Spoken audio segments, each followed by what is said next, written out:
Hi, I'm Cliff, and this is my garage. Today, we're going to clean the engine bay on the Cayman.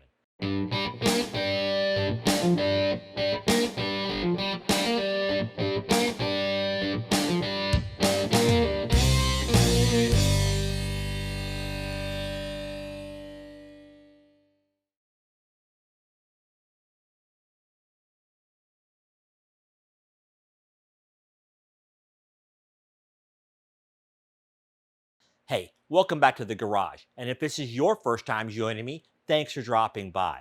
Now, I know you're probably thinking, why on earth would you clean the engine bay or the engine on the Cayman? I mean, it lives under that cover and you never see it. Well, if you think about it, when do you ever see the engine bay of a normal car? Not very often. But keeping things clean is just sort of the thing I like to do with the car. Also, it makes it much easier to spot coolant or oil leaks. If your car's engine is all covered with greasy, oily gunk, how do you know that gunk is old or new? But the major reason that I want to clean the engine is that it makes things nicer when you have to go in there and do maintenance, like changing the air filter or checking the power steering fluid.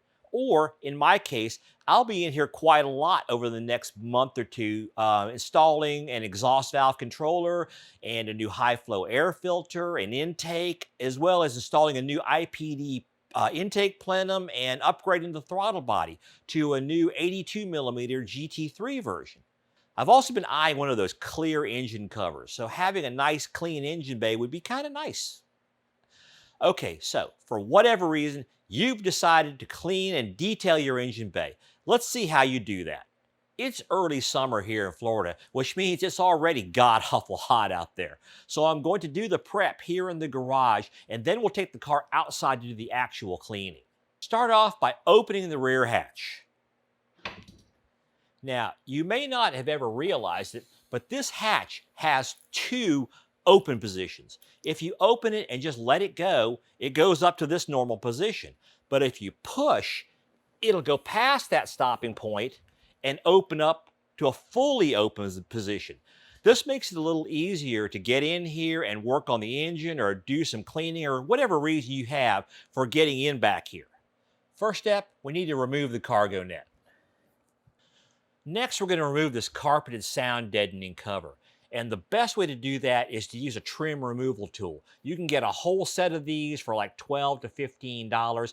I'll give you an Amazon link in the video description below for the ones that I use. It's really helpful to have these things around. I use them all the time. This is a bit easier if you flip the seats forward and work from inside the cabin area.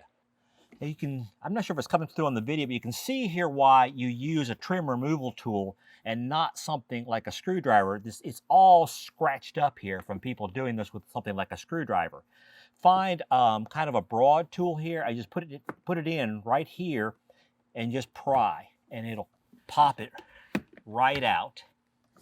Same thing on the side here. There are two little tabs, one on this side, one on the other, that poke into slots here. All right, the other one just came right loose. Once you've got those tabs removed, just lift it up and pull straight forward, and it comes right out. Now we're going to remove the actual engine cover. There are 5 bolts, one on each corner in the bottom, one on each top corner, and one in the middle. It uses a T30 Torx bit.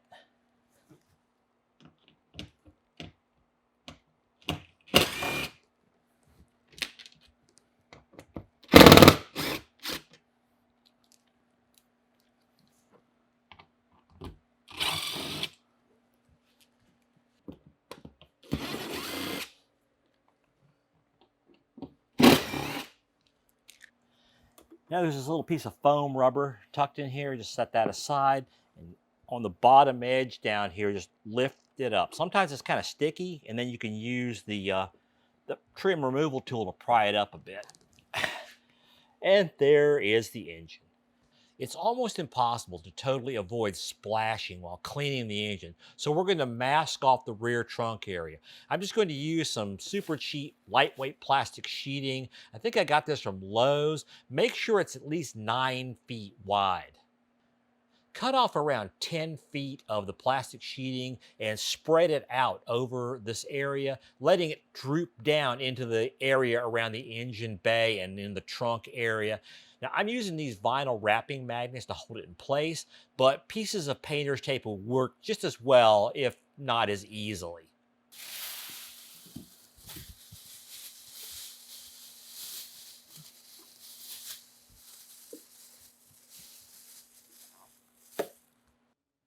Once I've got the plastic roughly in place, I'm just going to pull it up here and then climb into the trunk. It's a lot easier to do it that way. So this is what you want to do, is you want to slowly work along here, taping the plastic down to this metal edge. One thing I forgot to mention was to use some cleaner to clean that edge of any dust and grime. I'm using invisible glass because that's what I've got here in the garage, because this is the best glass cleaner I've ever used, but anything will do.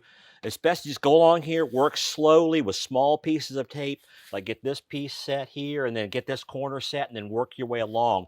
It's really slow and tedious at first, but you'll find you'll get faster and faster at it as you go along. One thing I should mention is be sure to use painter's tape. I find that masking tape tends to absorb too much water. All right, so this is the final result that we want. We have a nice cleanly taped edge around the opening. Make sure that you go along there, that it's sealed well and that you don't have any gaps or that you don't have any holes you've accidentally poked into the plastic. If you got holes in the plastic, just slap a piece of tape on there and seal it up. And then just kind of like arrange it so there's droop down in here. It's laying in the trunk area so that if you do get a big splash, it has a nice place to land there, and it's easy to take it up or vacuum it out, whatever you need to do to get the water out of there. Hopefully, you don't splash enough water that you've got an actual puddle that you have to vacuum out. But this is what we're going for. I think we're all set. We're ready to wheel the car out into the driveway and start actually washing the engine. And here's my secret weapon: super clean. This stuff is so much better than any other kind of cleaner, degreaser I've ever used. It's not petrochemical based, it's not harsh, it's biodegradable, and it works like magic. Just spray it on liberally all over the engine bay. Electronics and such are all sealed up on a modern engine, so you don't need to worry about cleaners getting in where they shouldn't be.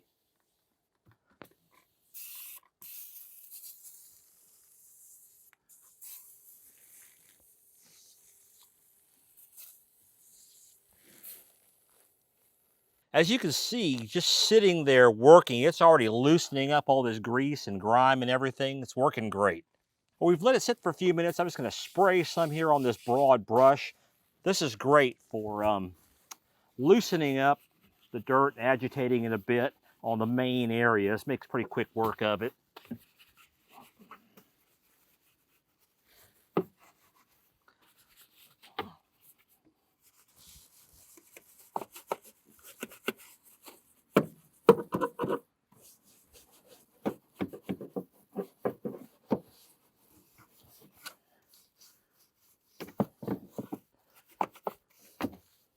Use a wheel brush to get down into these recessed areas, but go slow and careful because you don't want to be snagging wires and stuff and, disconnecting things that shouldn't be disconnected.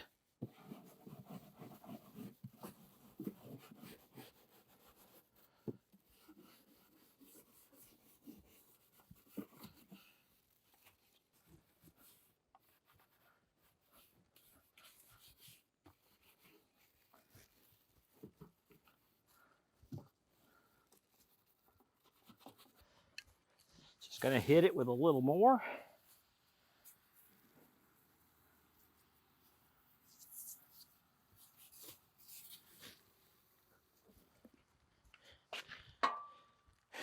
And then use one of these fine detail brushes to just make sure we get in all the crevices and such.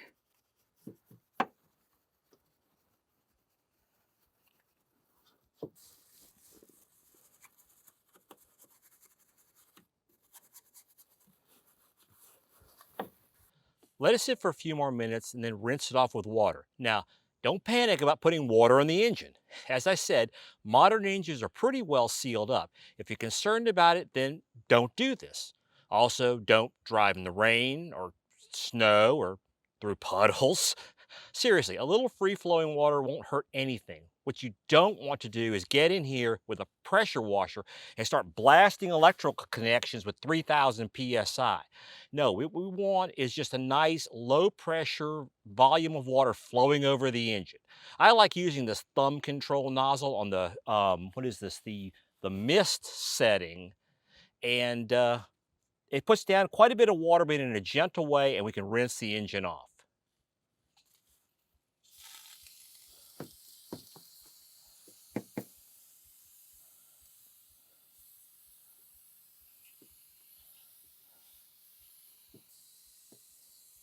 This is going to take some time because you're not wanting to put a ton of water on this, but it's not too terribly long.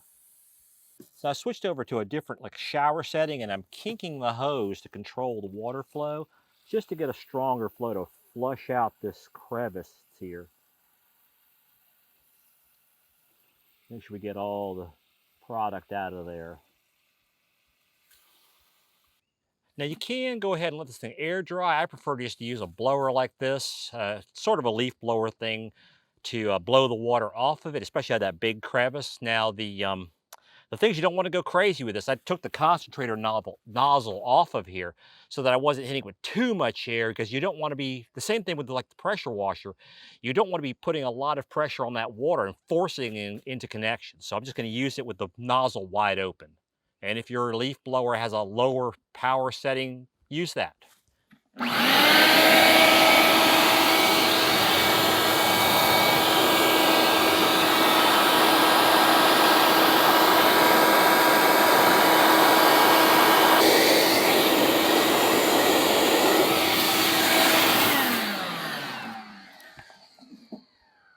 And just to prove that a little bit of water doesn't hurt anything, let's give it a start.